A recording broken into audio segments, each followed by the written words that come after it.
Trump protests in the district as we're just hours away from the swearing in of President-elect Trump. Live coverage next. 1977, Disco, Bell Bottoms, and Ford F-Series starts its epic run as the best-selling trucks in America. 2017, F-Series is still king for 40 straight years. Why? Rock-solid durability, up-to-the nanosecond technology, and jaw-dropping capability. Ford F-Series, America's best-selling trucks for 40 straight years. Get a new 2016 F-150 with up to $10,839 in savings plus $750 owner loyalty cash for a total of up to $11,589 cash back, only at your local Ford dealer. From ABC 7 News, this is a breaking news alert. We begin with that breaking news tonight. A large protest in Northwest, right outside of a ball for Trump supporters. Anti-Trump demonstrators taking to the streets of D.C. tonight. Some have been harassing people as they leave the ball. We saw fireworks that were being lit out on the streets. Police have used tear gas to try to control the crowd. All of this as we are, of course, just hours away from the presidential inauguration. We've got a lot to cover for you this evening. I'm Allison Starling at the Embassy of Canada, our ABC 7 headquarters for this inauguration. We have team coverage for you of this breaking news. We want to start with that. So let's get to Tim Barber. He is in Northwest D.C. He's right outside the National Press Club. Tim, I know you've been following this protest all evening. Tell us what's happening now. Well, right now, within the last 20 minutes or so, they opened up F Street. In fact, you can see these vans right here driven by MPD officers out here. And if we could pan down, you could see just how much trash has littered the street here on F Street, where all the protesters were standing. Things were lit on fire. There were a couple people who got into fights. And this is one of the signs that was left over. It says, "Stop the Trump-Pence regime," before it starts. But there are people who are inside here being protected by MPD officers who are partying upstairs. They've come from all over the country, a country they helped change by electing Donald Trump president. I think it's going to be a lot of fun if we can get in with no issues. It's a change these protesters despise. I'm so disgusted by this.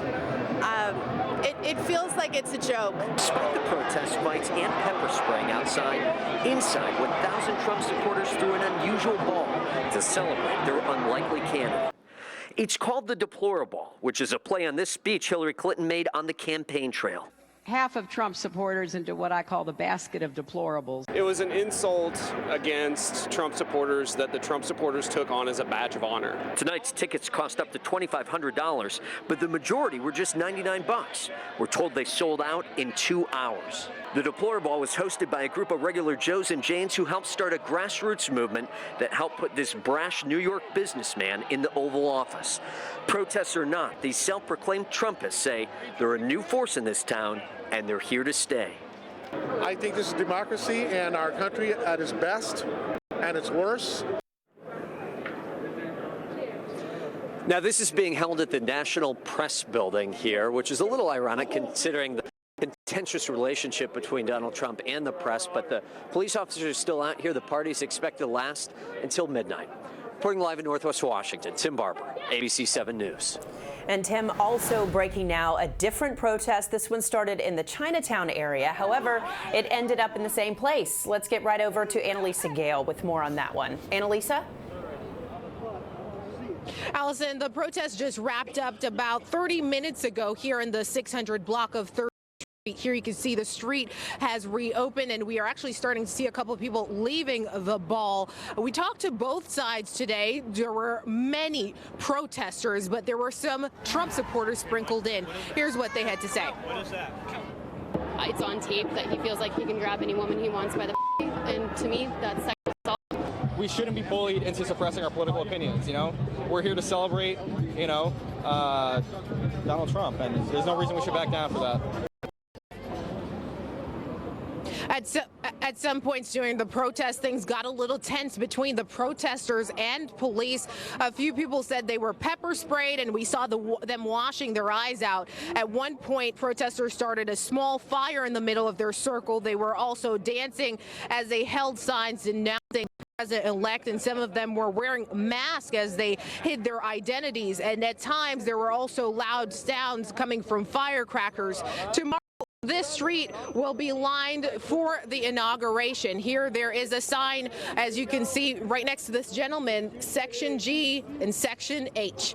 Live from 13th Street, Annalisa Gale, ABC 7 News. All right, Annalisa, thank you. Meanwhile, there was some star power at an anti-Trump protest in New York City tonight. Big names like Robert De Niro, Michael Moore, Mark Ruffalo. They joined other celebrities at the protest that was just outside the Trump International Hotel and Tower in New York City. Also there tonight, Alec Baldwin, known, of course, for his impressions of Donald Trump on Saturday Night Live. Back here in D.C. now, whether you're protesting or celebrating, you can expect a lot of security. There are active checkpoints out there, barriers all throughout our city. Just today, in fact, 100 police officers were sworn in as deputy marshals. They came here from as far away as Oregon and Minnesota. That on top of